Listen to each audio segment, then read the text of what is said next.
Welcome to the October 15th Parks Advisory Committee meeting. We're going to go ahead and get started. We're going to start with a roll call. Go ahead, Jonah. All right, thank you. Welcome, everybody. Okay, sorry, I'm just...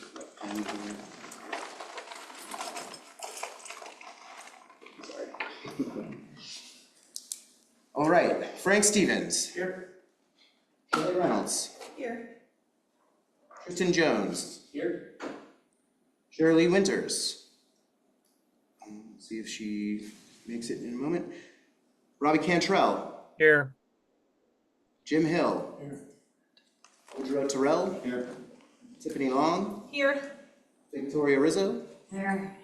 And Sanford Dax, our alternate, is not here tonight.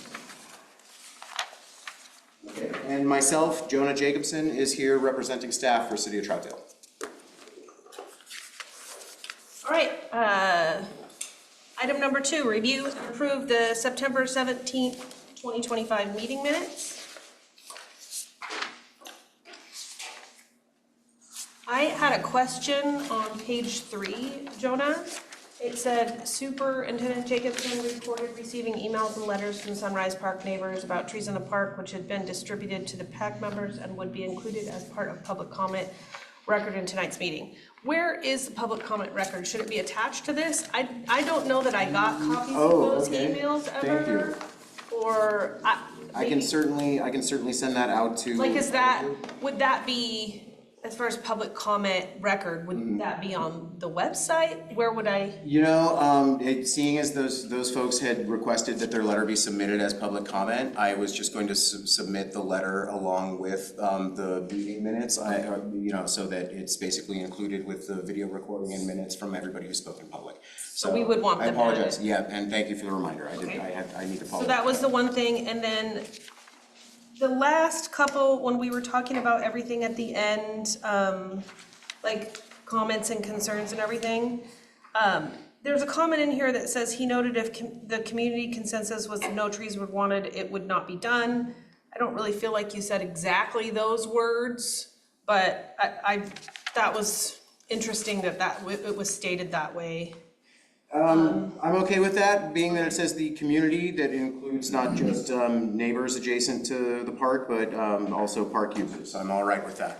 The greater park using community, not just neighbors. So. Okay, and then under you on the last page, it says he understood the ditch at Sunrise Park was filled in yesterday. Needed to be filled in. Needed to be filled in. Like it is now. Yes.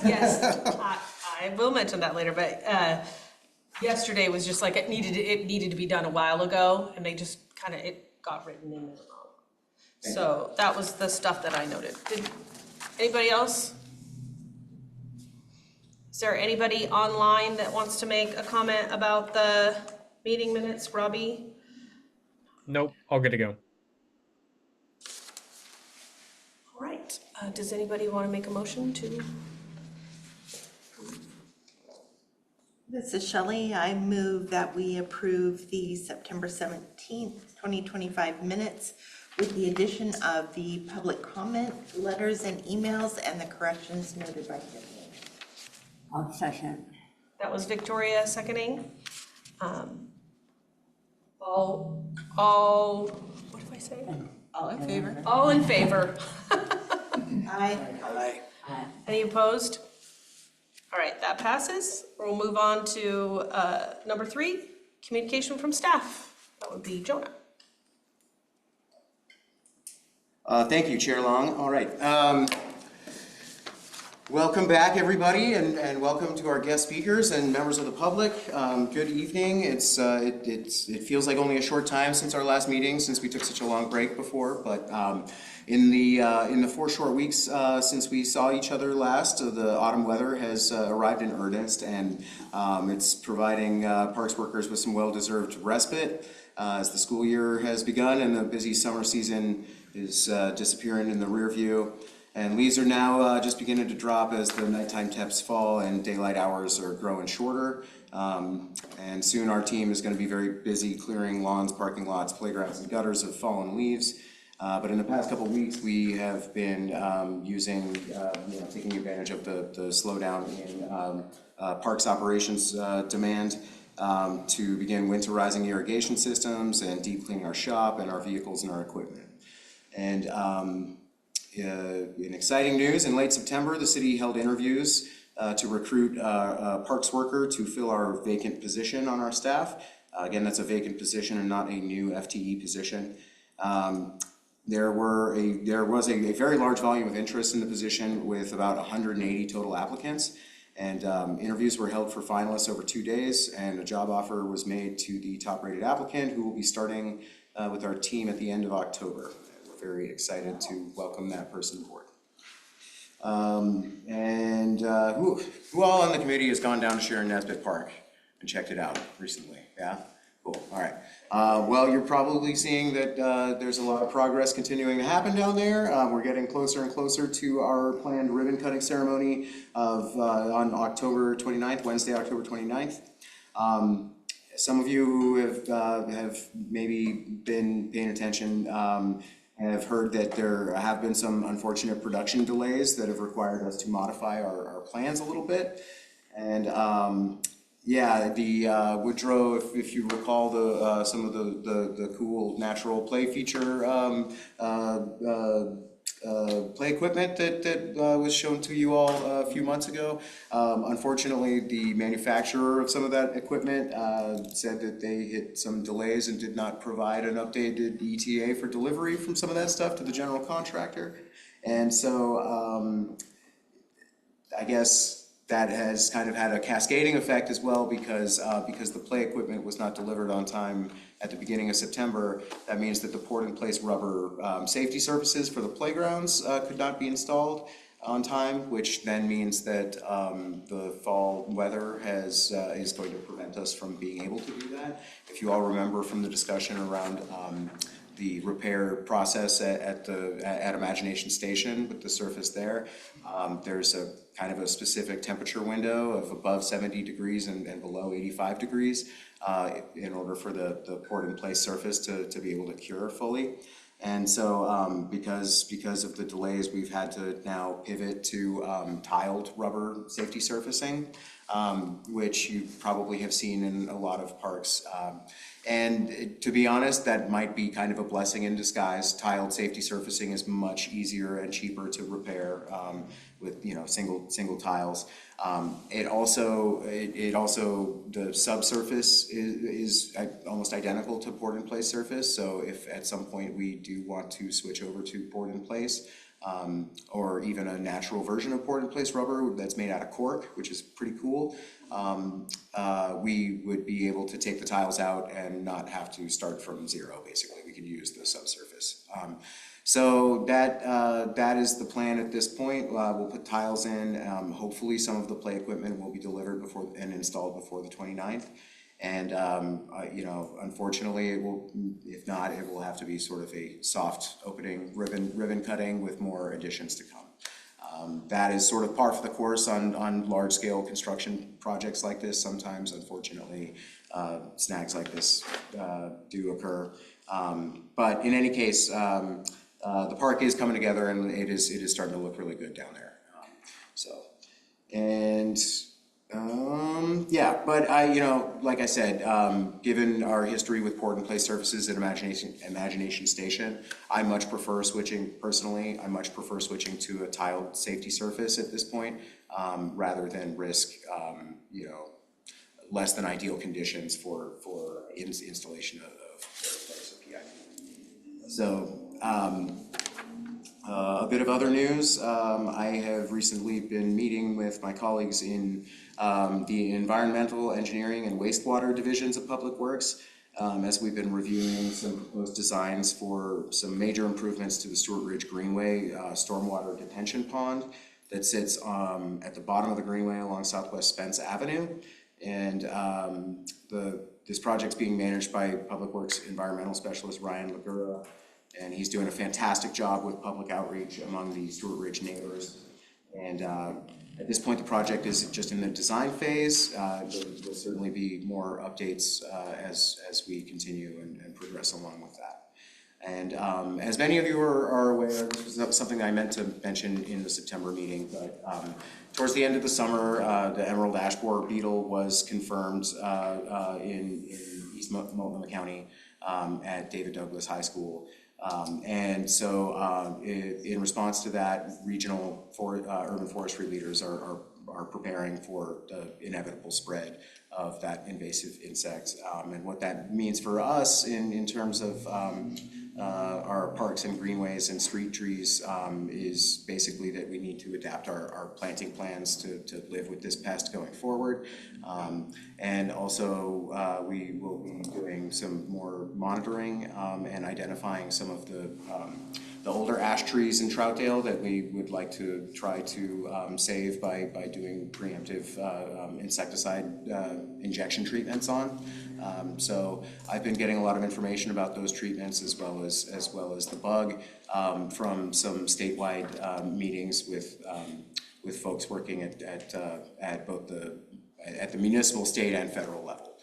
And I've been in communication with a friend of mine who works for USDA APHIS since the beetle was found in our region. So that's something that there will be continued discussions around. It's something that I would like all of you to be aware of, and if you have any further questions, feel free to reach out to me. There's also a lot of information about it posted on the city website.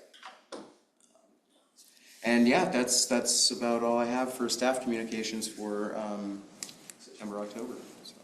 Thank you, Jonah. Does anybody have any questions on the committee for Jonah? Anybody online? Is there anybody else waiting? Oh, a lot. Uh-oh. Gonna add people online.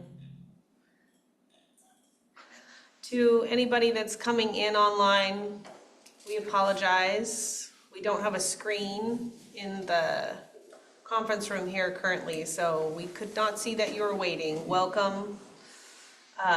We just finished Jonah's communication from staff. We're gonna move on to item number 4.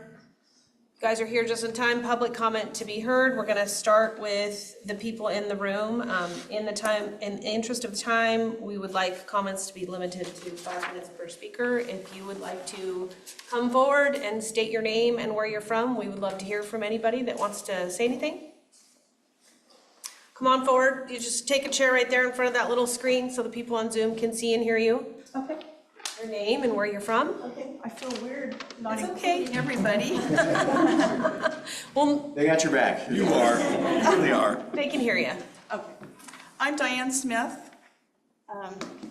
My comments have to do with Sunrise Park. I have been living in Hampton Point Development, which is borders the south and part of the west part of Sunrise Park. Well, I started living there 29 years ago, and the park was shortly developed after that. And no exaggeration, I am at that park, you see me, in the morning and sometimes at night too. So in that 20-some years, I've had the opportunity to see exactly what's been going on in that park. It's a wonderful park. As you all know, there's a concern with the neighbors that live on that ridge that their views might be taken away, and after specifically choosing to live there, to buy their homes or to build their homes, there's been kind of a flurry of worry that their views might be taken away because of trees being planted. As I said, through the years, it's been interesting to see how the park is used, and over time, as the population has grown, more and more people are using the park. This summer, we had people that are flying kites. We have people that are setting up volleyball nets in the open areas on either side of the pond. Of course, if you live in Troutdale, you know on a snowy day that going to Sunrise Park is where you go to go down the hill sledding, adults and children. So I think it's a really important consideration that my neighbors and myself have, as well as people that I've talked to that actually use the park that don't even live actually in our neighborhood, that the park remain the way that it is. because it's working. And I guess my final comment is, if it's working so well, why try to fix something that's really not broken? Thank you so much for sharing with us today. Thank you very much. Would you mind, I'm sorry, would you mind just writing your name and a contact on the sheet there? Sure. I'll follow up with you after the meeting. Thank you very much. Okay. Was there anybody else in the room that wanted to do public comment? Is there anybody online? Don't see anybody.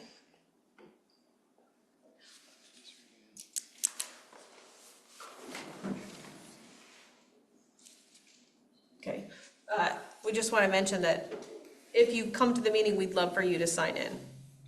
Okay, we're going to close public comment at this time and move on to item number 5. We have a presentation on the Urban Forestry Management Plan and Street Tree Code Audit by Dudek Consulting.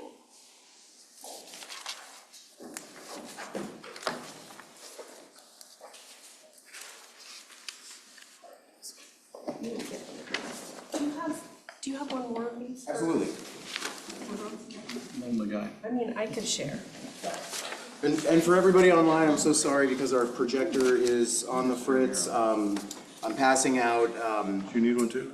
copies of both presentations tonight, hard copies. And I'd be more than happy to attach these to the meeting minutes for this meeting as well, for the record. And if anybody in the crowd would like a copy, I can have some extras. Jonah, I would love to have a copy when either at the next meeting or however it can get to me. I can email you one right now, Sherry. How about that? Perfect, thank you. Yeah, I have one for you now if you'd like one, sure. Jonah, did you note that Sherry is here for roll call? Yes, actually. Yeah, certainly. Thank you. Yeah, I'll change that in the record. No problem.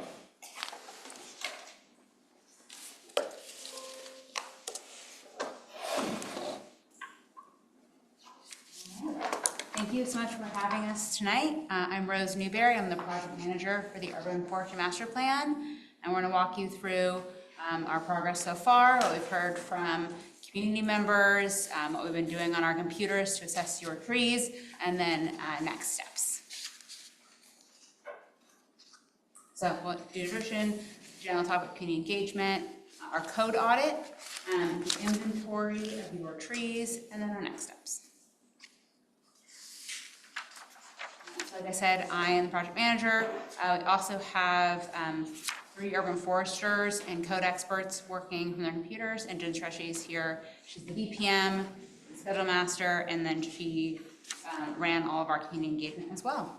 We have partners with Starboard. Yeah, Starboard Environmental is doing the species list.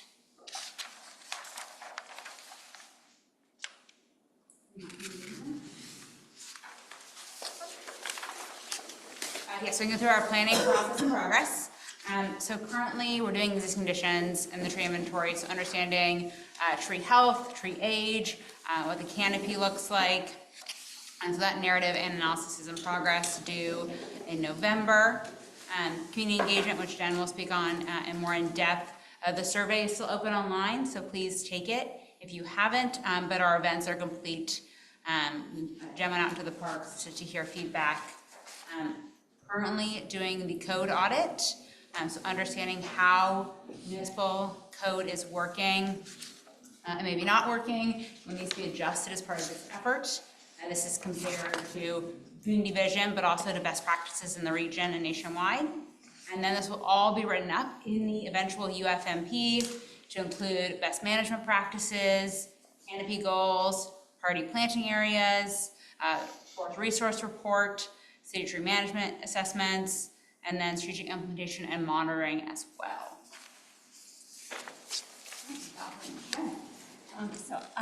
I'm Jennifer. I know a few of you from my community engagement. I really enjoyed that part of the process. It's always kind of my favorite.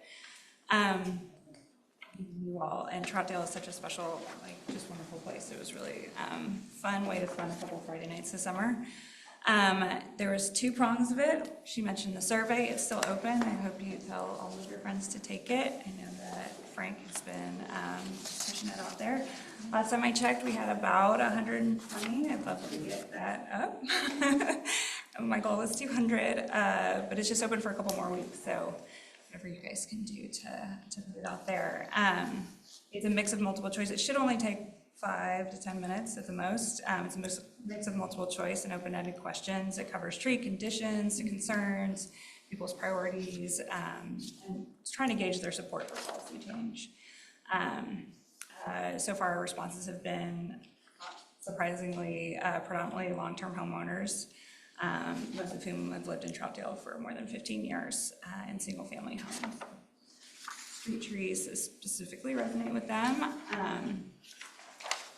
So the 2 events we did were, we did a first Friday, involved a interactive voting exercise where people got to democracy vote for the types of their favorite things about trees, and then also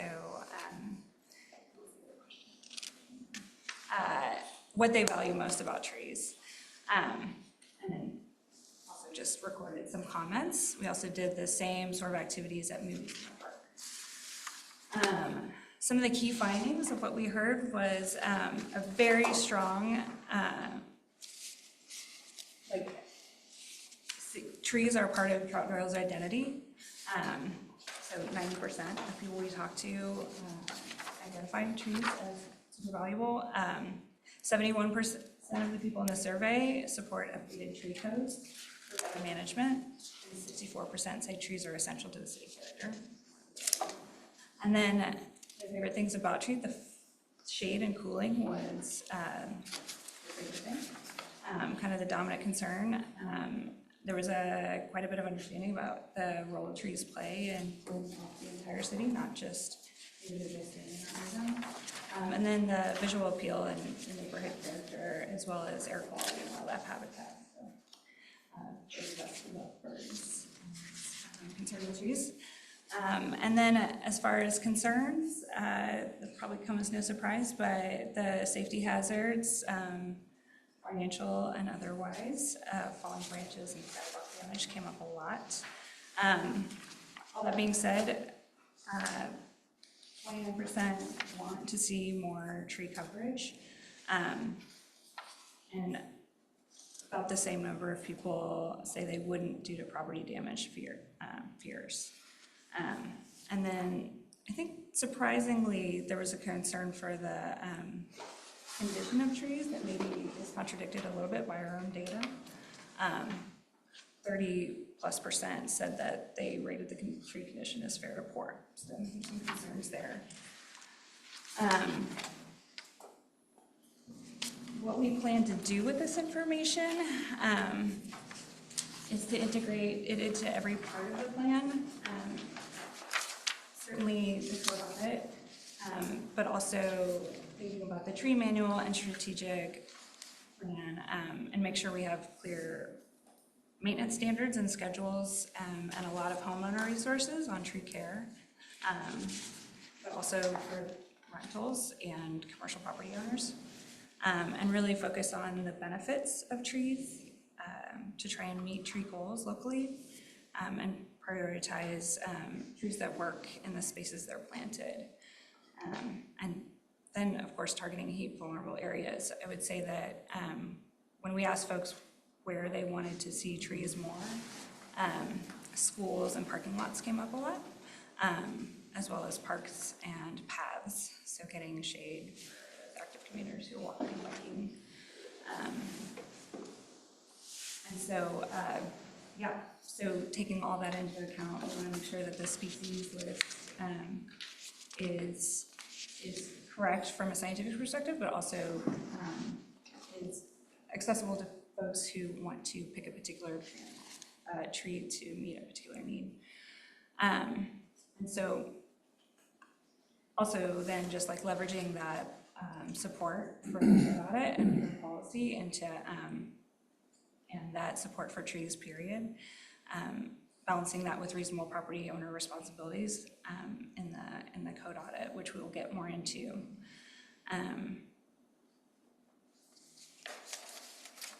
Yeah, I think the bottom line is the community really loves their trees, but is concerned with the sidewalks, which is no surprise to Shona. So I think we should, we have an opportunity to capitalize on how much people care about the trees and support for sort of addressing concerns systematically and making sure that we balance the canopy goals of the city with management and individual goals. That is all I have. Do you have any questions about the engagement piece?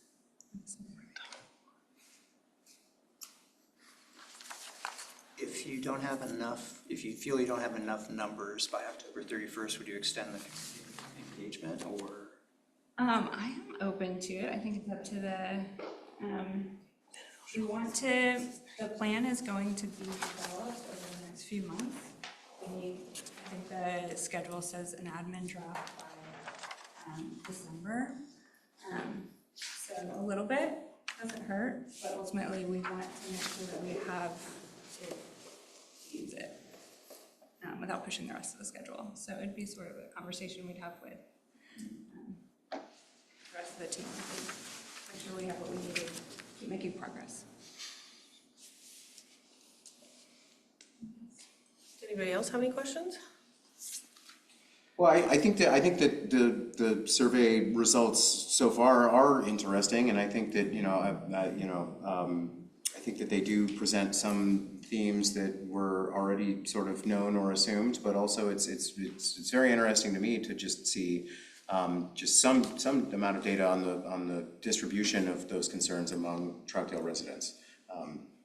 So thank you for that. I did have one more. Was wildfire mitigation brought up at all? I didn't hear any concerns about wildfire. Because we just had one at Sandy Palisades. Wildfire fair. When was that? It was I'm sorry, guys, this is a really big room. I need people to speak up. Oh, I'm sorry. Please. So the question was concerning wildfire mitigation, and did any respondents ask about that? And the response was no. Thanks. That does remind me, though, I just did a quick check-in. Everybody online can hear us? Okay? We'll try to speak up, and the microphones are in the ceiling, so if you direct upward, everybody can hear. So, I think it's very interesting. Oh, sorry, go ahead, Tristan. I do have a question just about the community engagement numbers. So you said you had a goal for 200 for the survey. Is that based on the population of Troutdale and what's personal goal? Yeah, I don't statistically relevant is probably not within this budget. I was just hoping to get a sample size that we could feel good about. 120 is good. And that doesn't include all the people we talked to. I mean, we were in contact with several hundred people. Is that documented in any way, or? I have a collection of all the people I got to do the democracy with, which was most folks. So I think it's a couple hundred. I think that, were you asking for everybody to put 2 dots on there so you could tell by the number of dots how many people that participated? Okay. It's also important for us to be able to make decisions. I'm a big, I'm a parent of a 4-year-old, but you get 2 dots. You can't be like, trees are great for every reason. You have to make some choices, but then yes, we can also get numbers. Does anybody have any questions online? I don't see any hands raised. Looks like Frank has one more question. So as the guy throwing out flyers around the town, is there a demographic that you want me to focus on in the next 2 weeks? I still have flyers, so. Renters. Renters, okay. Which is like city planners for everything. Get renters. Yeah. Okay. Why, can I ask why renters? We often just don't get them to respond to surveys because they're underrepresented in our outreach, and they have really different concerns and experiences than homeowners often. Yeah, because I think I focused on the the lower income social economic status as a priority. And then I took it up from there. And yeah, I mean, I just kind of did it gut instinct as I ride around town. It's like where to hand out flyers, where to put them up, that kind of thing. So I think as far as coverage go, I think you guys did a great job hitting everything you could in the amount of time you had. So yeah, thank you. I think it's interesting to note the specific response received about invasives. And I know that we still have, we still are going to talk more about the code audit portion. I just the data portion, but when we start to get into the code audit, and while this is largely been focused around the street tree code, chapter 13, there are applicable points that we should also be looking at in the property nuisance code. And I think that that's somewhere where invasive plant control would fit into this code audit. I love this specific call out to tree heaven. Yeah. I think I drove around today before this. Yeah, Pictures. that was my There's some survey trees that response, have too. it. Yeah. I got some good pictures. Anything else before we get into the nerdy desktop stuff? All right, so the code audit, purpose and goals. So I think it's really important that the code be easy to use by staff and the public. Code is notoriously challenging to read and understand, and if people don't understand it, can't access it, they're not going to follow it. We're going to add monitoring and location of known pests, specifically EAB. There'll be a species list in the new revised code.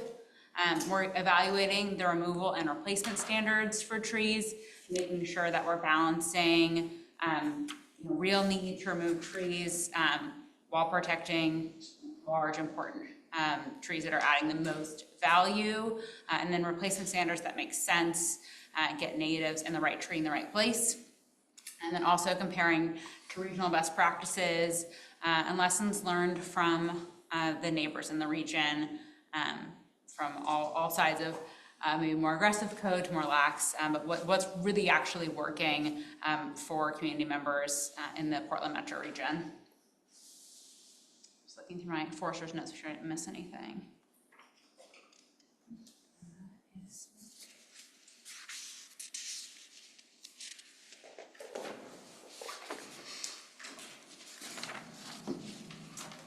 So then we looked at the urban, and I should say our urban worker on her desktop looked at the existing tree inventory. The preliminary findings are that maples and prunus, which includes apples and cherries, are overrepresented. They're also the prettiest trees in my opinion, but they are overrepresented in the inventory, which I took personal offense to. 54% of the trees are young. And then fewer immature trees and recommended, which likely represents a slowdown in tree planting. It also might just be reflective of development patterns and when new trees are planted with development. And then 81% of trees are in good condition, which is very good to see compared to other communities we work in. So that was great news. I have a question about the inventory. When you guys are inventorying, are you just looking at the trees that are on the streets, or are you looking at the trees in people's yards? Like what are you inventorying exactly? That's the streets, I believe. Is that correct? Yes. Okay, thank you. And then if you have the slides in front of you, you can see that maples are a very large part of the inventory. They're also just wonderful this time of year. And then you can see kind of the sustainability goal of age breakdown versus the inventories. A lot of young trees in Troutdale, looking both could have, ideally more middle-aged and mature trees, right? They have the most value, but immature is also a really good measure of how many new trees are getting planted in the community. And then only 2% of the trees are poor, 12% fair, and then 81% good.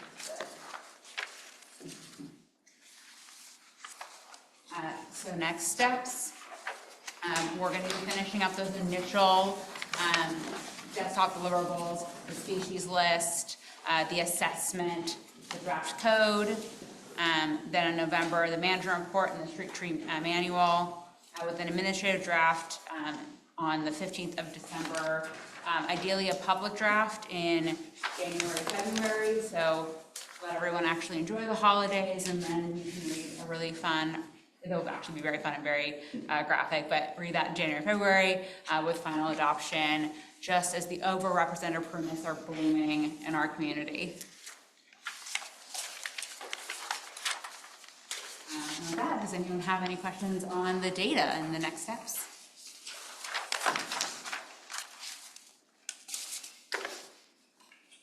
Hey, this is Sherry. I don't know. Can you guys hear me? Was that a yes? Yes, Yeah, we Sherry, can we hear can hear you. Okay. Okay, sorry. So this might not go to exactly what you were talking about, but I'm wondering, when you guys are writing or when the code is getting written for the trees, again, it kind of relates to Tiffany's question. Is it just the code related to street trees and parks, or is it yard trees?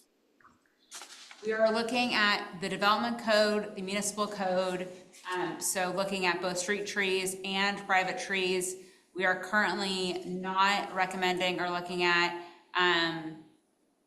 like Portland style regulation of private trees, like one to one, but we are looking at private trees, especially in commercial areas and parking lots.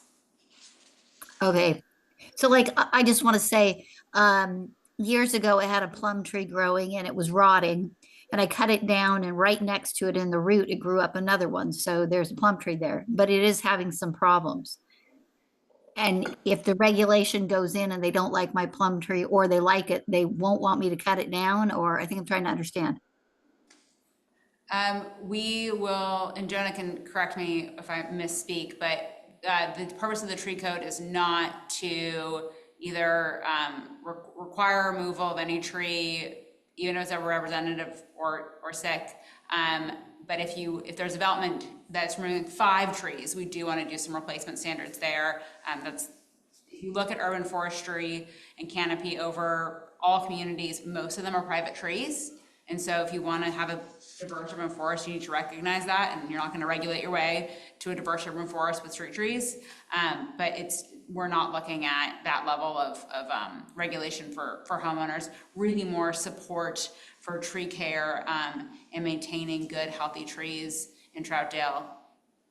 And if I may, just to speak on that point a little bit, Sherry. So current tree code in Troutdale does very little to regulate trees on private property.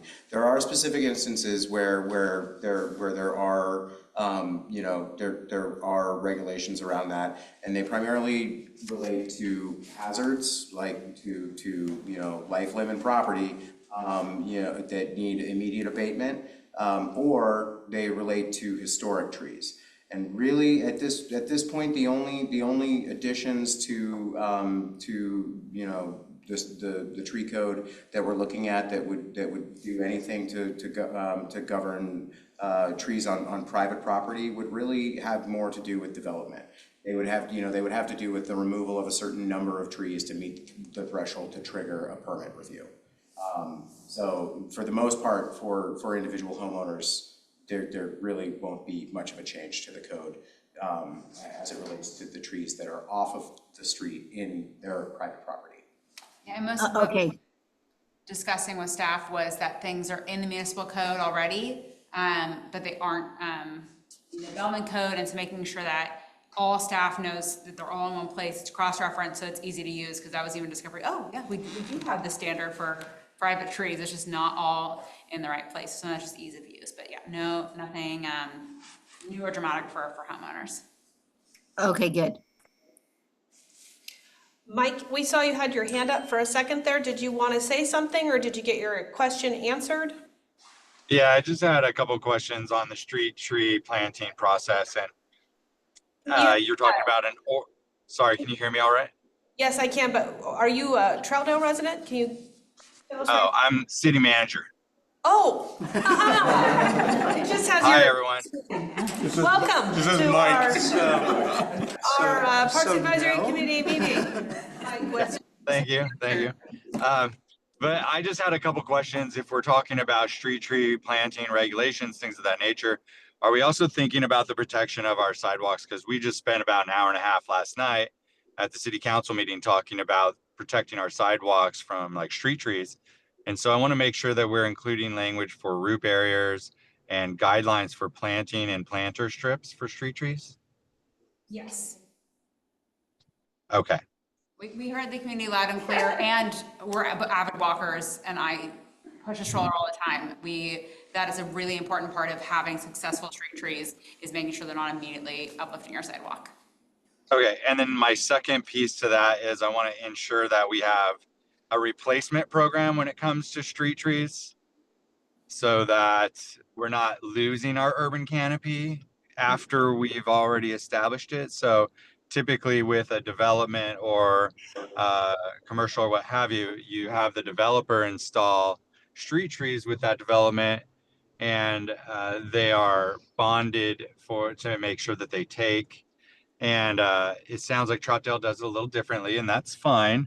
It sounds like they pay a fee in lieu, and then our parks department goes and plants them. But I'm thinking ways in which we can strategize here to minimize our administrative overhead on these components and possibly create some avenues in which the onerous is on the developer developing the subdivision. And then also on the person who's removing the tree to replace the tree.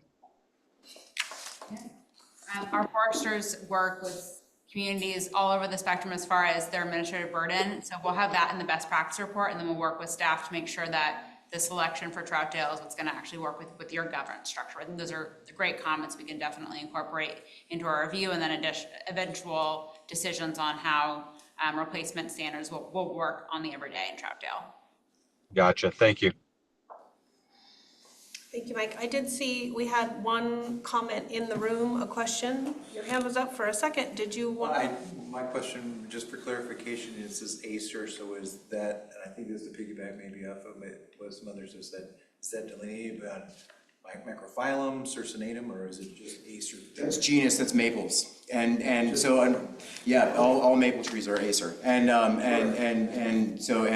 when we say Acer and Prunus are overrepresented in Troutdale, well, that's because Prunus is beautiful in the spring, all the beautiful flowers everywhere. And Acer is beautiful in the fall with the beautiful fall foliage.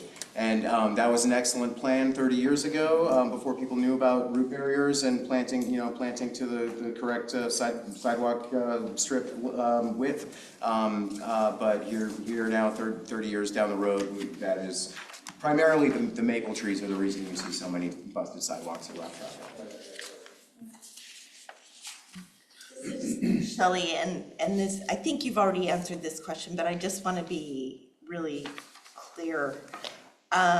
The sidewalk strips in front of residential homes, where those residents are responsible for that sidewalk, are not going to be required to plant trees in those strips to meet the street tree standards. Is that correct? Can you ask that? I'm sorry, I think I lost you. The sidewalk strip in front of residential homes, when that resident is responsible for that sidewalk, they're not going to be required to plant trees in that sidewalk strip in front of their homes. That is something that we are looking at, and possibly, and certainly, you just heard from Mr. Weston that he would like to see replanting requirements as part of the code. Now, that is not to say that people will be required to plant trees where there was no tree.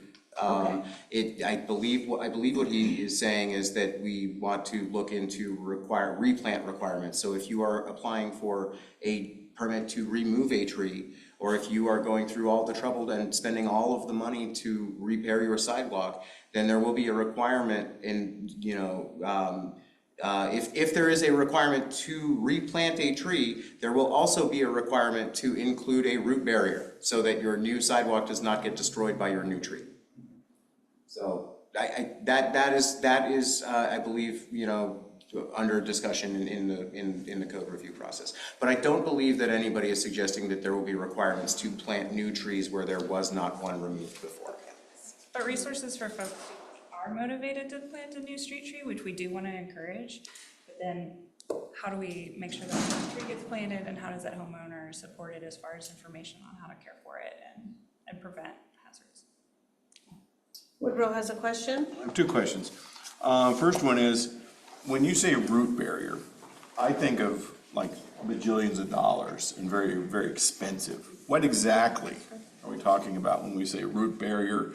Is it fabric? Is it, girders, steel? I mean, what is this thing? What are we talking about? Yeah, no, that's an excellent question, and they're actually not very expensive. It's a piece of rigid corrugated plastic that is put in the ground about 4 feet down, and that is vertically immediately adjacent to the sidewalk.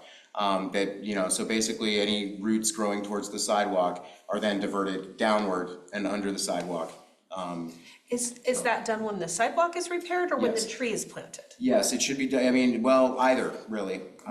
If the sidewalk is not damaged and you're planting a new tree or replacing a tree, you have an opportunity to install a root barrier.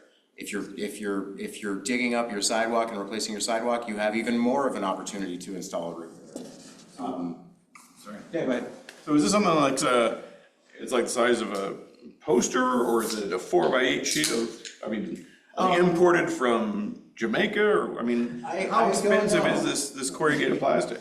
Yeah, it's about 4 feet deep. If you imagine, I can show you pictures afterwards. If we had a projector, I would throw a picture up on the screen. But yeah, they're not very expensive. They're not cost prohibitive. They're certainly cheaper than replacing your sidewalk.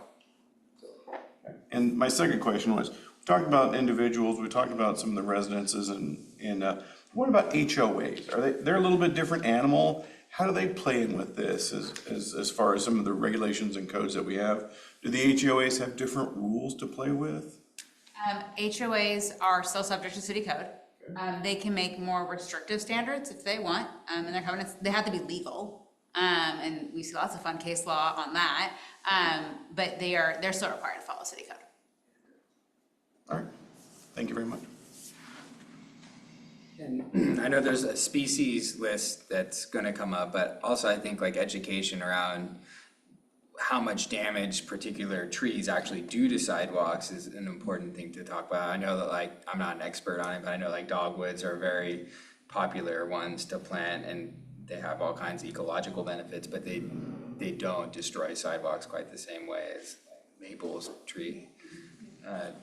So I think outreach is very important for people to recognize the actual risks. Yeah, well, it's really important to have good code. I think that the outreach piece is actually more important. I'm a resident of the city of Portland. I obviously read a lot of code. I often will ignore code or do something retroactively if I need to at my house, because I think it's providing someone resources to do the right thing, to be educated, is you're going to get a lot more engagement with that, a lot more positive engagement, and you don't have to have city resources to enforce it. You're just encouraging us. We totally agree. I think that's of the efforts we're pursuing. Code should be there to support the city, to have standards, to make rules, but we think you're going to get a lot more done and a lot more canopy cover with providing trees through their trees, education, and people feeling like they can plant the right tree, they can take care of it, and it can get to that mature size where it's providing the most value. All right. And certainly, anybody who was tuned into the council meeting last night knows that this is a continuation of a discussion, that was taking place in this room last night. And so this topic, touches on a lot of different points in the city. Urban forestry, parks, community development, land use. So it is there are a lot of stakeholders in this discussion.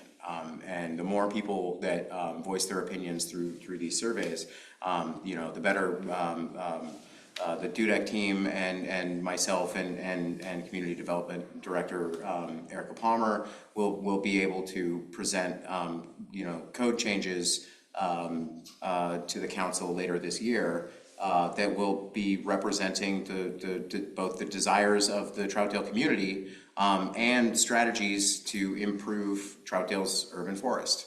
So.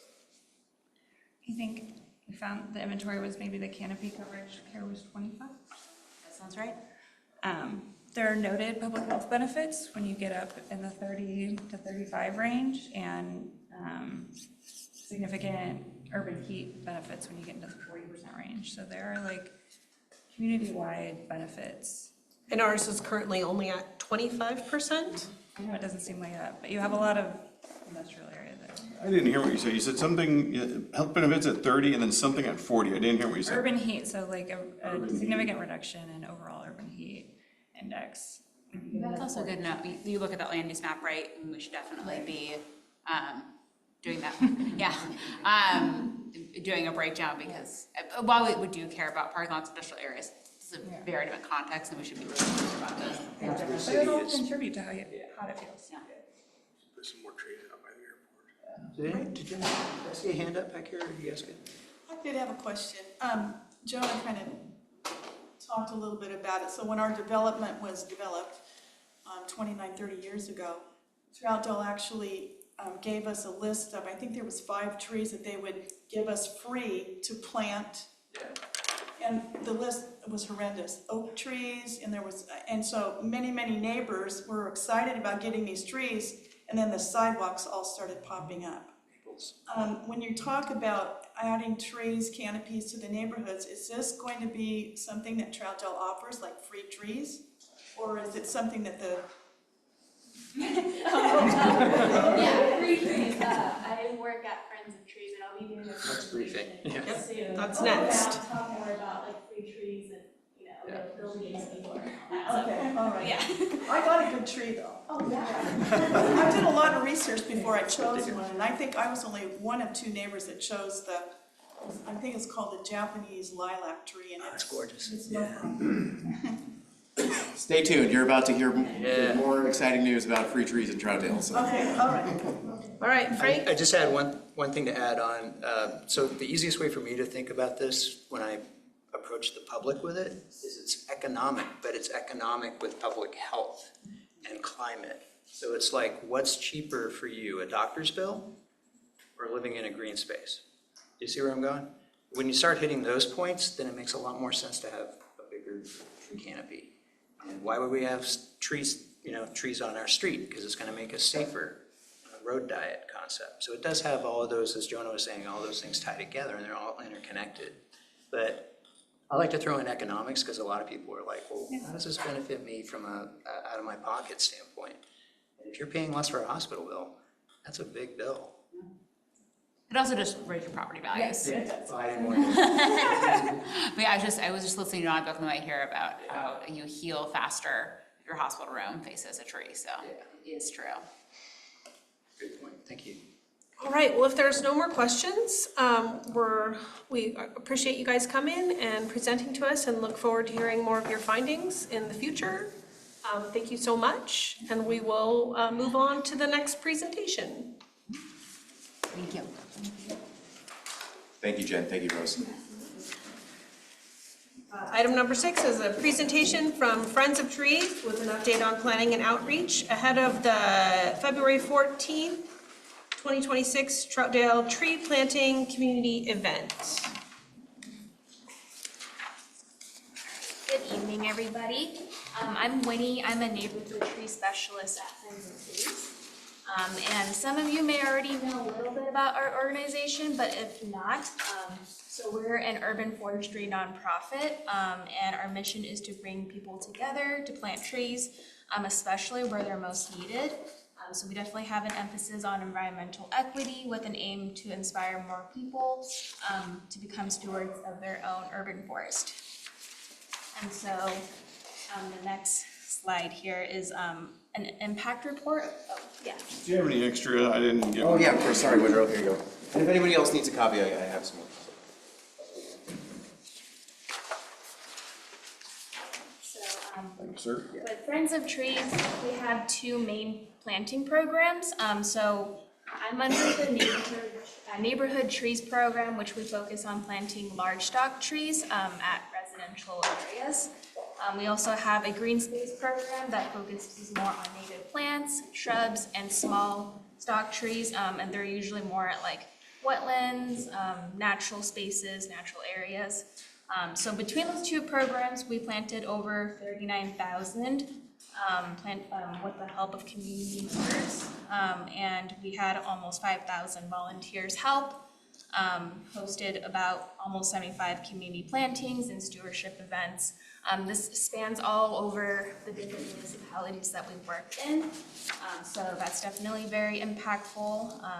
And we also hit our 1,000,000th tree goal as of this year, which is a very exciting number. So we couldn't have done that without community and each other.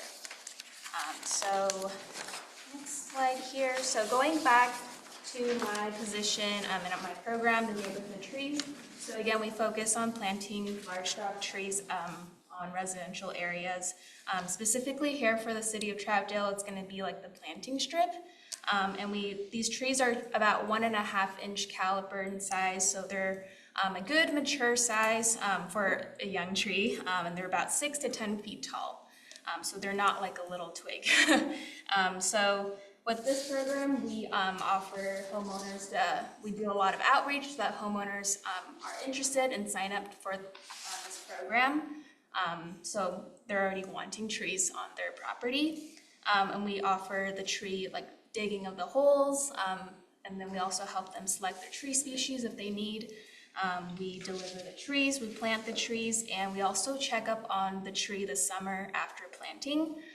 So we want to make sure that the trees are doing well, it's establishing, and yeah, so we also want to make sure that the tree is not leaning as well, because especially here in Troutdale or just east, with the wind. Yep. So we want to make sure that the tree is establishing with a good future ahead. So that is the Neighborhood Trees program, and with the city of Troutdale, where our goal is 30 street trees, and that is the goal. And for the next slide, I just wanted to recap of last season's event, which was actually the first planting event that we did here in Troutdale, and we planted 40 trees with the help of 41 volunteers. So about 20 trees were planted between 3 parks, and then the remainder 20 trees were planted at private properties. So the street trees event.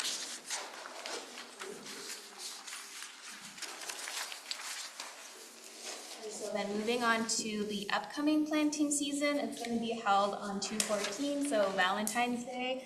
Can't more perfect than that. So the staging site is going to be at Columbia Park, which was held last year as well. And this is essentially the meeting ground where all staff, Friends of Tree staff, volunteers will meet up.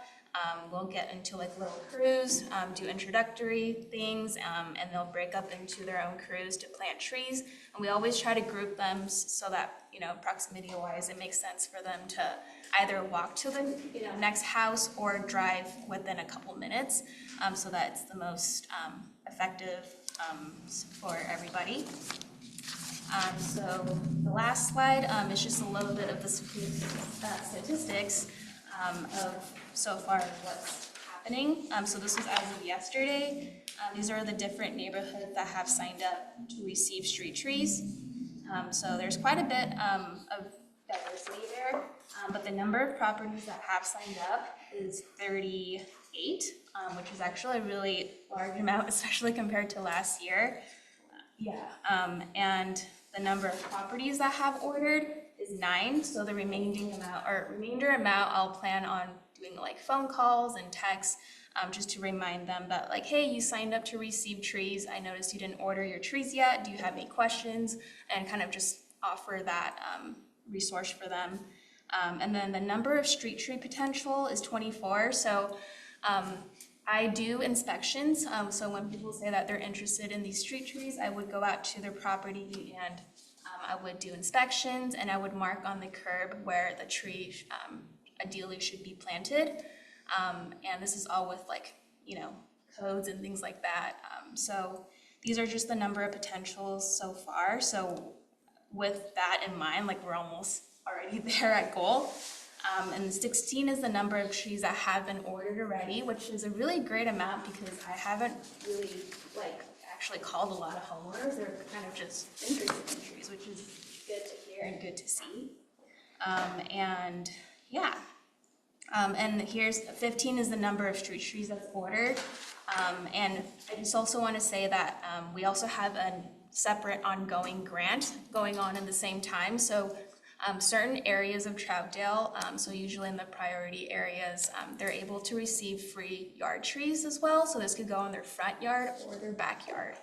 So this is an awesome opportunity for some folks if they live in those areas to sign up for as well. So it looks like one person took advantage of that, but And just to clarify, that is a separate, that is grant funding that is separate from the City of Troutdale Street Tree Fund funding that people can also access free trees through, correct? exactly, Okay. yeah, this is a separate federal funding money.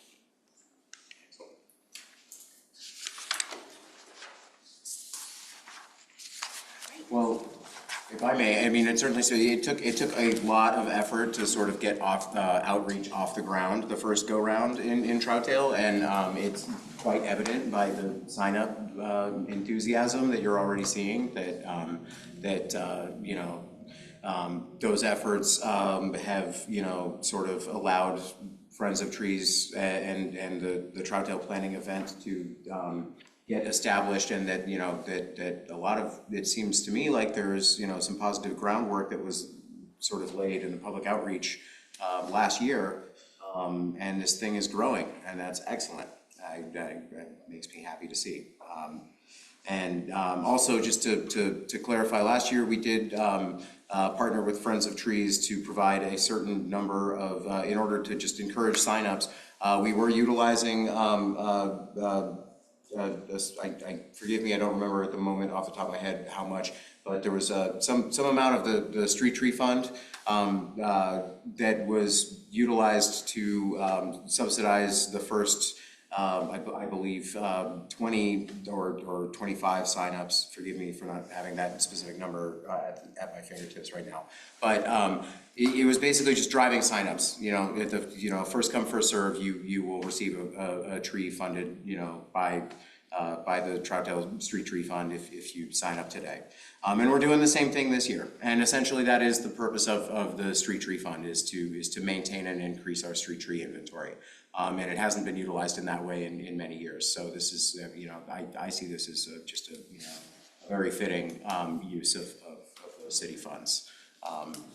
And also getting, much more for our dollars through a nonprofit like Friends of Trees. So.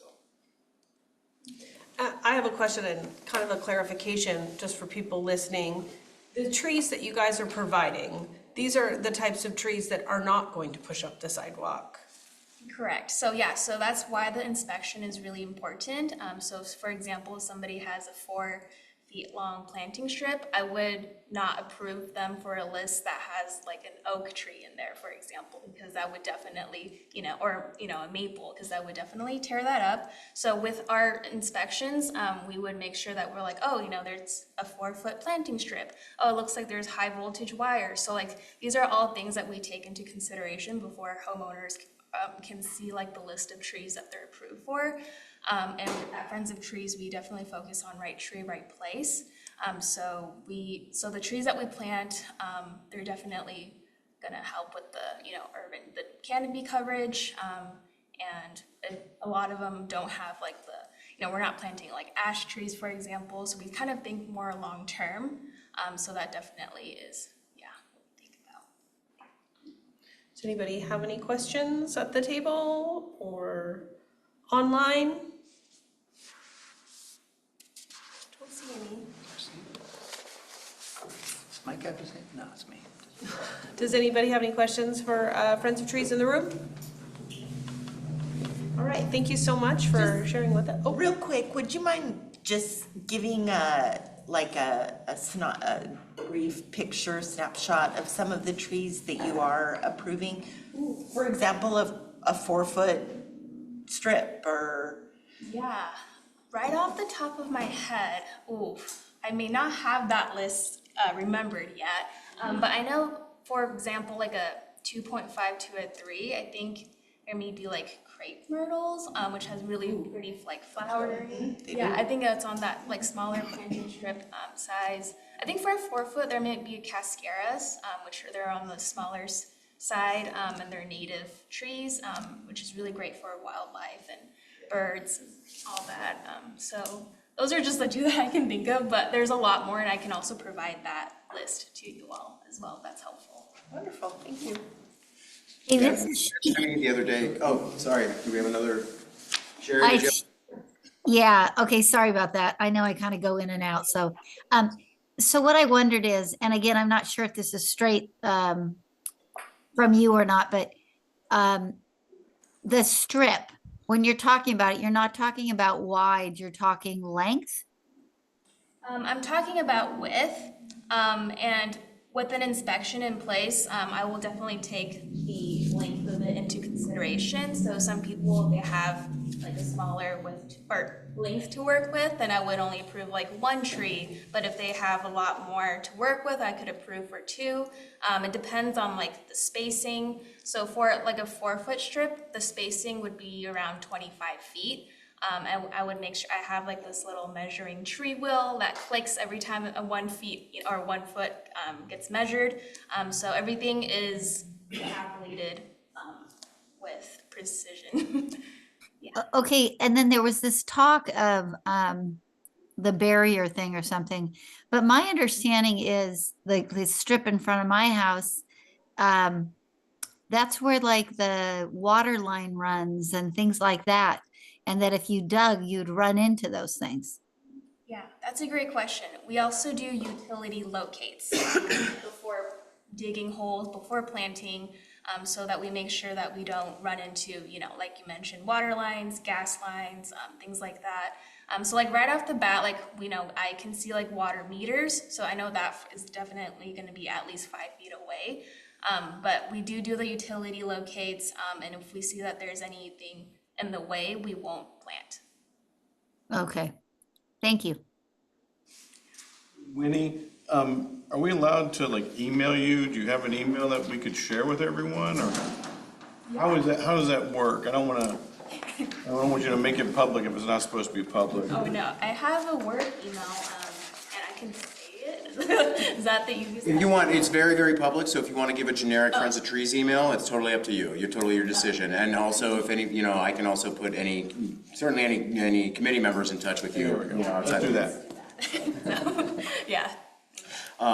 But yeah, I mean, this, what Winnie's talking about with right tree, right place, these are lessons learned in urban forestry over the last 30 years. These are things that people didn't know 30 years ago, kind of like what I was talking, I was talking about with, oaks and maples being planted in these narrow planting strips. A lot of these sidewalk issues can be alleviated without a root barrier, simply by planting a tree that is either known to not have such aggressive gathered roots, or or a tree that is going to stay a size that isn't going to expand beyond where it is planted in the strip. So not every tree requires a root barrier. There's trees that are have now been observed by many arborists and municipalities to be a lot gentler on sidewalks. And there's trees that we don't have in Troutdale that people have figured out are good street trees for narrow strips. Like Winnie was mentioning a few, like these Persian ironwoods that are things that we don't really have in Troutdale. So there's a lot of new and different options now with what we have learned about where to plant the right tree. I have a question about the process. So if somebody says they've contacted you and they say they want a tree, you sent out a list of trees for them to choose from? So first thing, I would do an inspection first.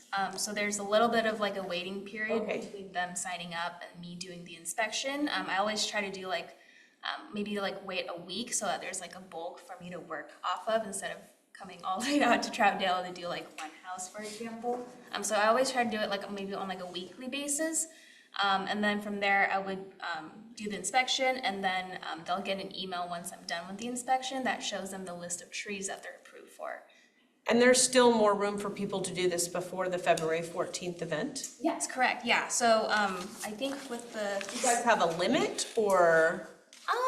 I think it has to do, I mean, I think 30 trees was kind of our limit, at least with the street tree goes. But now with this extra federal funding that we have, that's ongoing, people in certain areas, more priority areas, they can receive yard trees as well. So I would say, sign up, and the thing is also not everybody that signs up, end up getting a tree. Maybe they don't have potential for their area, or they just don't happen to get around with ordering the tree, and that's okay too. So I think it's always great to have more signed up than not, because then they can also be placed in like the waiting list for next year. And we find this, I know there's signs around town with QR codes on them, like at parks and things, but otherwise they would go to the website and find the area that you're in. Mm-hmm. Yeah, just go to our website, friendsofTrees.org, and then it's like get a tree or sign up. I think sign up. Yeah. Excellent. Woodrow, what about removal? So we have a dead tree, and it'd be interesting to have one, replaced for it. Would that be part of your inspection, and what would be is there a cost for removal, or? Yeah, so at Friends of Trees, we don't do the removal part, so that's something that the homeowner would have to do ahead of time. So once that is done, so once the tree's removed, the stump is grounded down, then we're able to do the replacement process. So then you can, sign up with us, and I can do the inspection and then mark where that tree was, and then you can see the new list of trees that you're approved for that will hopefully have a better, future. Excellent. All right, are we done asking questions of Winnie? This is Sherry again. So I was thinking I got a card in the mail about it. Did that get sent out to all Troutdale residents? Oh, you did too? Yeah, it did. Okay, thank you. Well, excellent. Thank you for all your work in Troutdale, Winnie. It's much appreciated. Have you thought about moving to Troutdale, Wendy? Oh my gosh. Yes. Good. All right, we will move on to item number 7, committee concerns and initiative, future agenda items, and closing comments. We'll start at this side. Jim? Frank? I could give some updates on Sunrise as far as some work I've done. Let's hear it. So I did get a hold of, there was a Facebook page for Friends of Sunrise Park, David Wheaton. So I got a hold of his wife. He is currently, I think, in his 90s, so he actually still lives in Sunrise Park. He's down in the northeast corner. So that Facebook page is like a central hub for communication in the neighborhood. And if we're looking at doing a stewardship program, then that would be a starting point. And we've been doing outreach with those thoughts in mind to local community members. So I think we're heading the right way with that, and I think it's just a handoff of making sure the city, the volunteer resources and how can we help with education and all that, but it all goes back to the residents of the area, and then we just kind of step back. And it would make a great pilot project, I think, for other parks as well. I think we've definitely got the residents' attention on Sunrise Park, which is important. It is. Anything else? 1,000 acres. Oh, 1,000 acres. What do you want to know about 1,000 acres? Or is it the restoration process? It seems like it may have started. Wow, this is Frank Stevens, Troutdale resident speaking. I'm not representing anyone. So that being said, currently they started on October 1st for 1,000 acres we're talking about the homeless and the restoration project. So October 1st was the beginning date. I'm trying to remember the name of it. It's Restore something, which is the group that went in. They are staging out of the URA, which is right behind Sharon Nesbitt. They've been working they're talking maybe 350 tons of trash, potentially, debris, total. They seem to be making progress. We're not allowed in there. This isn't really a social media event. It's just cleanup, so it's pretty straightforward. The guys that are on the crew are outstanding. They're really friendly and talkable. You can stop and talk to them, but you can't go into the area. It's a construction zone, basically. Their idea is basically to keep this cleanup for at least 6 weeks minimum, and then slip into a 9-month period where the whole area is closed off for restoration. They will have security at given points going through the area to make sure that there's no longer any camping in the area. Obviously, at the state level, there's a concern about wildfire mitigation, which is definitely a big deal because it could bounce over to us pretty easily. Yeah, I mean, just be patient. We're seeing some side effects of the 1,000-acre relocation. Some of the residents aren't happy, obviously. I wouldn't be either. So I know a lot of support groups are out there helping them. I'm seeing Salvation Army down there. I'm seeing the churches that are involved, the nonprofits are involved. They're doing everything they can help, and the Multnomah County Sheriff's Office is doing routine patrols on both sides as well. So you're seeing a lot more. The June 1st event had a lot of hiccups. I think this is much more coordinated and much more smoother.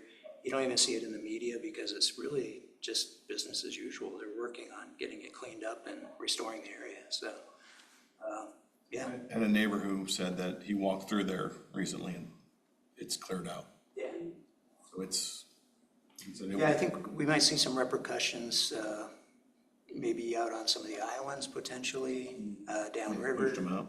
Yeah, some stuff going into Portland probably. Maybe Gresham will see more of their services increase, that kind of thing. But some of that, I mean, it's hard to say because some of that could be coming out from Portland. Because we've got a lot of programs going on in Portland and we're seeing migration as well. So I'm not a homeless expert by any means, but from a Troutdale's perspective, I think the last year we've improved dramatically. From what I saw last summer to this summer, it's a game changer. Yeah. Is it affecting the Choctaw Trail and? We're seeing more traffic that we don't normally see, but I'm also seeing more traffic from recreational because that, honestly, the trail's not even open and people are going, the Sharon Nesbitt Trail or the where it's gonna end on the Choctaw Trail is people are already trying to get through there.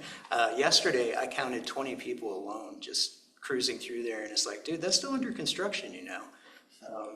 Yeah, so everyone's excited, the media's excited, the policymaker ride got the whole metro area excited about the area. Tons of people on the policymaker ride that were like, I never knew this was here. It's like, I didn't know Troutdale had this. Yeah, so from an economic standpoint, I think we're definitely heading in the Troutdale as a destination arena. And maybe as a jumping, what we originally intended as a gateway jumping point to the gorge in Mount Hood, and not just a place to get gas on the way through. Yeah. Sorry, I was kind of long-winded there, but I think No, it's good. I appreciate the update. Yeah. Are you done? Nothing Yes. else to add? Great. Yes. Tristan? Thanks, Jonah, for the Robin Way gravel. That looks much better. I think there's still some more long-term things that need to be addressed there, but you're not gonna slip anymore walking down there, so I really appreciate that. But otherwise, yeah, I've got nothing else. Woodrow? A couple things. Juno, when we talked about the tile versus the pour-in flooring, are tiles more susceptible to vandalism or theft? I don't think so. No, they're staked down, and I don't think that they're any more susceptible to vandalism than. Well, I mean, I'd say it would be. I'm not even going to call this vandalism because it's more like just children picking at things and ripping stuff apart. Yeah, it's not. Yeah, they're not. They're just messing around. They're not like actually trying to, So, but I would say that it's better than the broken surface at Imagination Station in terms of like little fingers being able to get into it. And yeah, and it is just worlds easier to maintain and replace damaged sections. Excellent, thank you. I also went through the notes, and I guess Paul had a question about the June 18th notes about. We were talking about using parts of the levee along Chalk Trail as, pull out a pump or pull out one of the impellers or even some of the big, the levee like tubing. And putting them alongside the Chalk Trail as at points of interest or key distances maybe. And for some reason, the minutes said that I had referenced historic animal parks and rest area. I think that's supposed to be levee parts. Okay, yeah. We want to have, like the impeller, I think would just be really kind of cool. Instead of sending that off to scrap and letting it just rust in oblivion in the future. If we could pull that out and put it in the right part and have a plaque that would, inspire or make curious kids wonder about, the actual flow of water that the levee could have done. Really try and add this back to a teaching moment and, maybe if we can put it in pump parts and instead of clogging up, waste areas, maybe we could use this to help teach kids about what the levee does and how this used to work. And so I think it should be levee parts, not animal parks. Yeah, I think that when we did minutes review of that meeting, we. Here yet, and I Yeah, mentioned it still on to the- him. It's still on my roof. I think we thought it was just gobbledygook. It happens every Yeah. year with me, so I appreciate the opportunity to clarify that. I like the idea too, that's cool. And then the other one, I think we're all good. So that's all I have. Thank you. Victoria? Nothing. Thanks, sir. Sherry?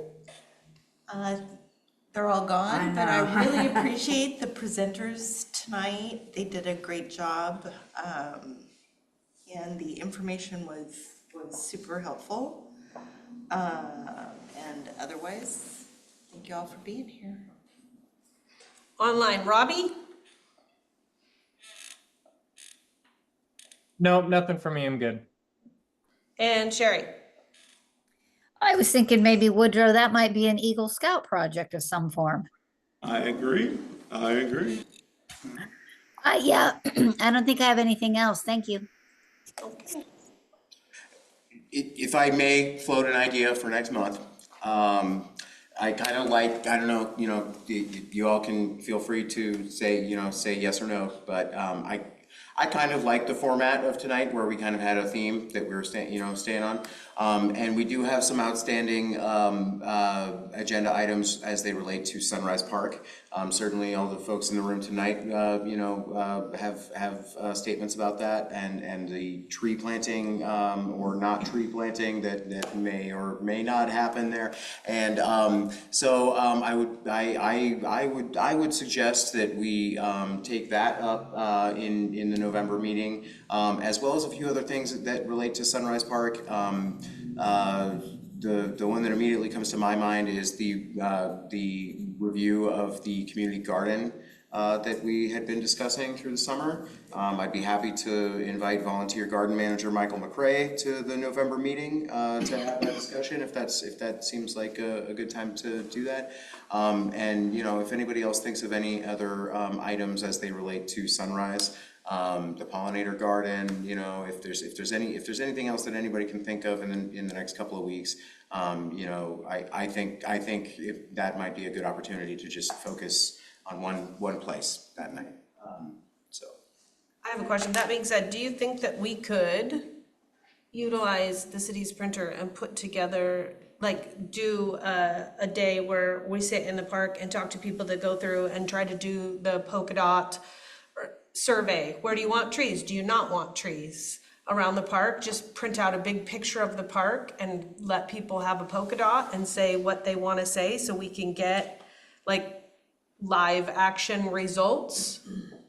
Is that something we could do between now and then? I suppose it depends on the amount of printing that you're talking about, but if you are requesting me as staff, Mrs. Chair, to be printing up some materials for you, then I will do that.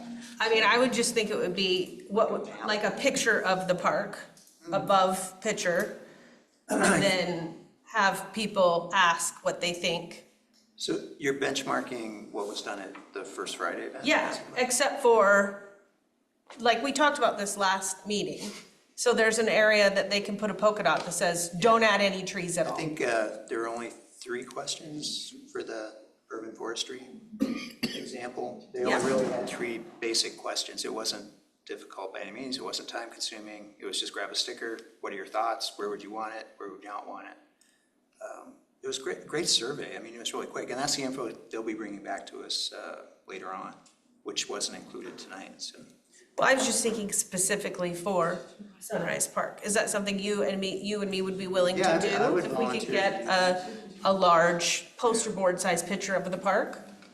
Yeah, I think that's completely achievable. Okay, I would love to make that happen.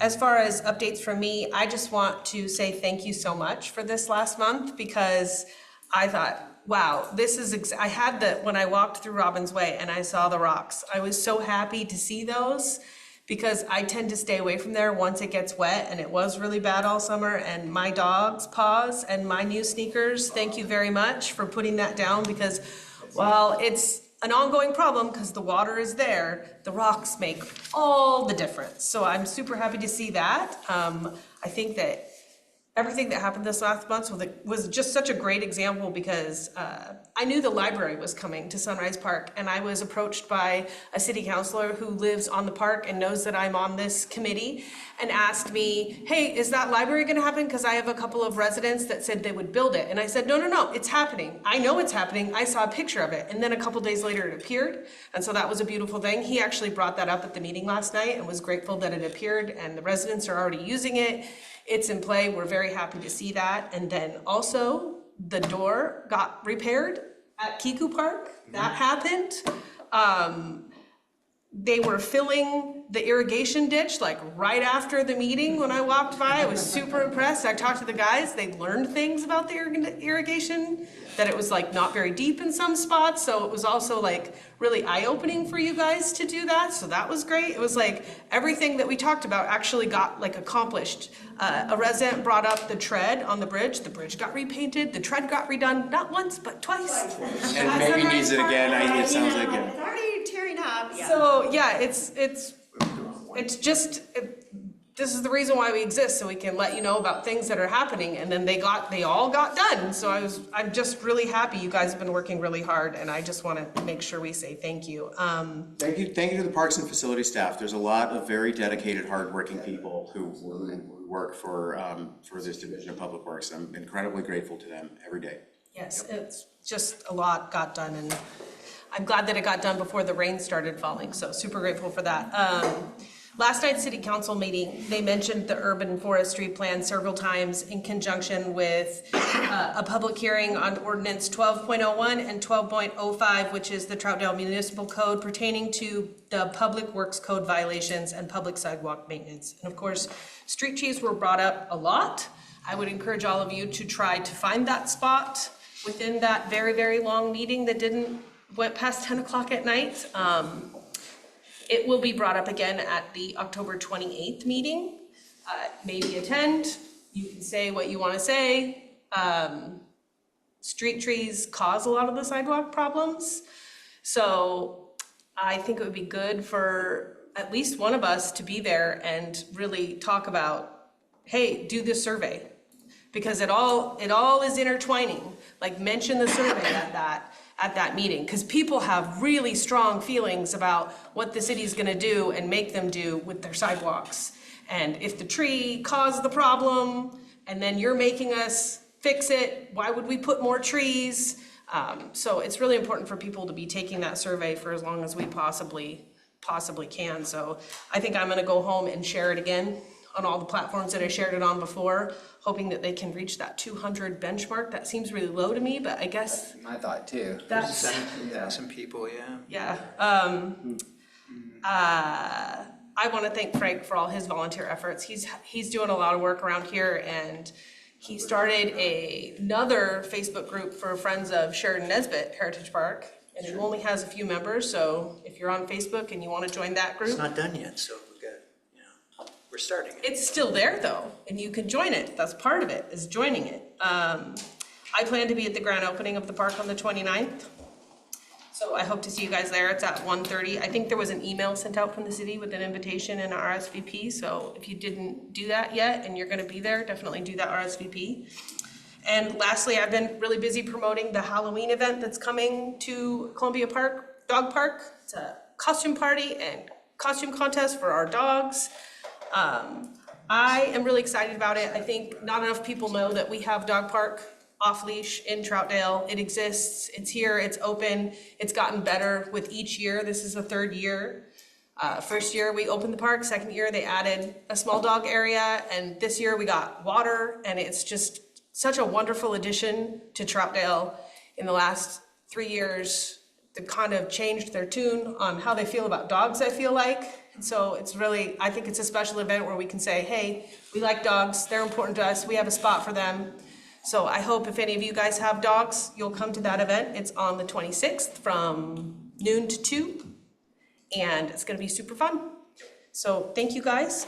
There's flyers if you wanna take one for work or for friends and family, they're over there for the dog park event. So I think that's all I had to say. And you can just take one. I think that's it for tonight. We need to, did you have a question? That's up to her. Yeah, so sorry, she's actually in the driver's seat, so. Can we table, or the poster board that you're talking about, can you wait until next meeting and we can discuss it? Because I don't personally love that idea. I don't know. If we're gonna discuss the park at the next meeting, it would be a good idea to get community input.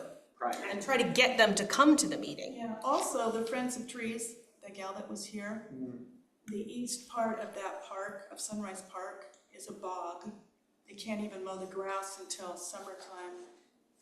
I heard from another Parks Advisory person that used to be on this committee that they did a study and they said that that was not a plantable area. So I'm not sure if that would pertain to what you're talking about as far as. We can talk about all of that stuff next month. I think the more information we have, the better. And by asking people, obviously, we have gotten the community's attention by talking about it, because you guys are talking about it now. And talking about it is the most important thing. We want you guys to know what we plan to do and what we don't plan to do. And what we don't plan to do is fill that entire park with trees. We absolutely do not want to block anybody's view. If we put any trees in there, we want input from the community, the people that use the park and the people that live around the park.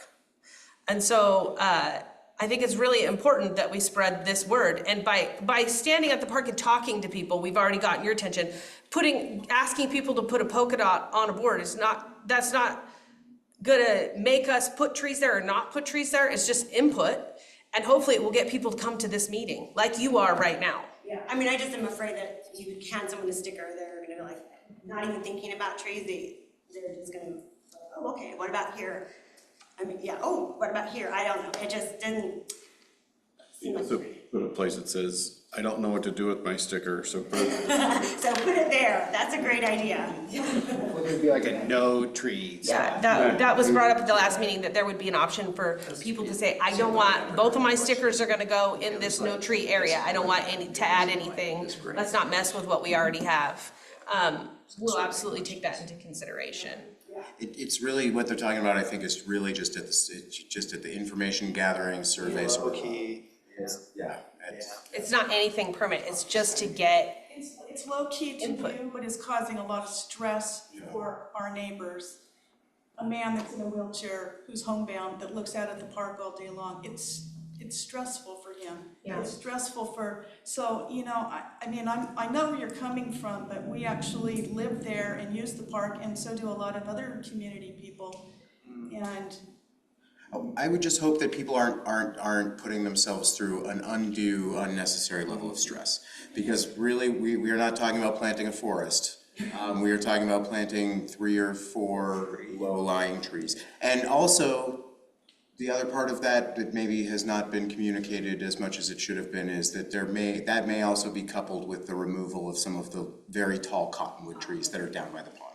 So there may actually also be improvements to the view. I hope so, because that pond is a mess. Yeah, it is. But in any case, this conversation will be continued in November and quite possibly in December as well. So. Excellent. All right, so obviously, we're gonna have an expense meeting. Sounds like it. November, yes. So, we have our answer. We're gonna hold next month's meeting. And Do you then, want to vote on it anyway? Do you need to vote on it anyway, Shelley? No? we normally, okay. And then, motion to adjourn? This is Shelley. I move that we adjourn our October 15th, 2025 Parks Advisory Commission meeting. And Victoria, I'll second it. All right, we're adjourned. Thank you, guys. All in favor? Oh, all in favor? Aye. Any opposed? It's neither here nor there. Turn off the recording. Congratulations. You turn off the recording.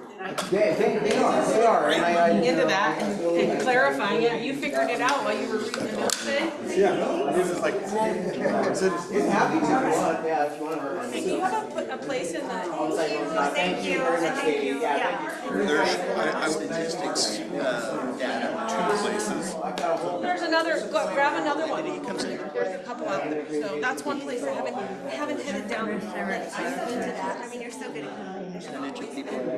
I really appreciate your participation.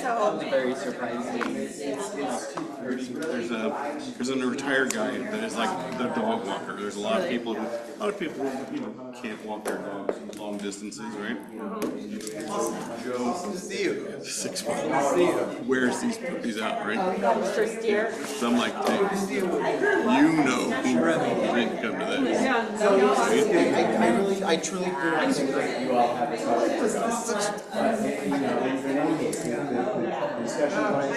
don't believe all this wonderful stuff that's happening. Yeah, his first day, That's Frank. I'm had his license. Love it. Because his name is Ray. That's awesome. So I bought a pair of pants and a shirt and I'm kind of